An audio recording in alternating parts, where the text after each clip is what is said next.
Alors, le forum THNS, cette année, en 2017, était la 10e session de cette manifestation. L'idée, c'est d'avoir un échange régulier de nature plutôt académique, mais pas forcément avec que des académiques, puisqu'il y a des entreprises qui y participent, il y a des experts qui y participent à titre individuel. On essaye de se comprendre vraiment et de dire honnêtement ce qu'on pense sur les différents sujets, transport à haut niveau de service.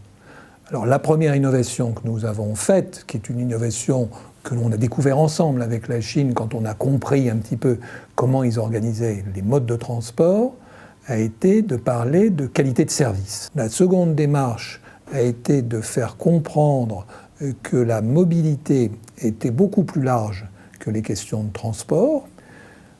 J'espère que nous avons aussi été jusqu'à passer le message suivant, qui est que la mobilité n'est qu'un aspect de la ville durable. Mais c'est un aspect fondamental de la ville durable. Il faut assurer les intérêts de l'ensemble des populations dans une ville durable, dont la possibilité de se déplacer.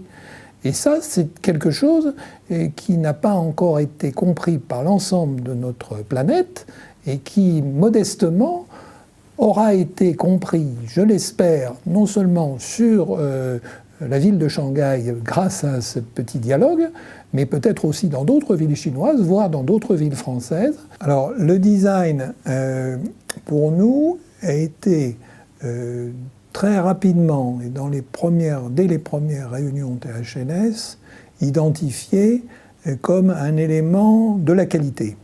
Tongji veut laisser la place dans l'enseignement qu'ils fournissent à leurs élèves, à des sciences humaines et pas seulement à des sciences dures.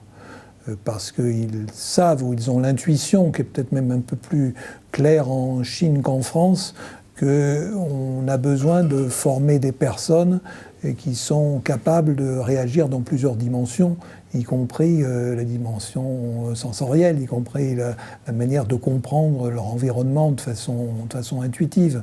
Donc je trouve assez normal que dans les idées que l'on pourrait avoir sur cette coopération, on continue, on persévère à vouloir parler du design comme un élément de la durabilité des villes. Je crois qu'il faut faire les choses en fonction du rythme de la coopération et non pas forcément en fonction des rythmes habituels des administrations ou des rythmes habituels des sociétés humaines qui en fait peuvent évoluer de façon beaucoup plus rapide ou beaucoup plus lente selon les périodes.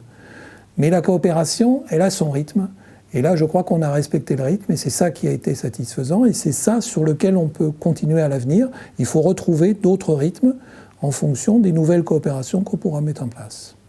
Coopération entre Urba 2000, entre le forum THNS, l'université de Tongji, et puis d'autres partenaires à mettre dans cette nouvelle affaire, dans cette nouvelle aventure, parce qu'il pourrait y avoir d'autres universités en France, ou d'autres territoires que Shanghai, d'autres villes en France, d'autres pays dans le monde, avec lesquels il y a peut-être des raisons de faire autre chose sur la base de l'expérience du THNS.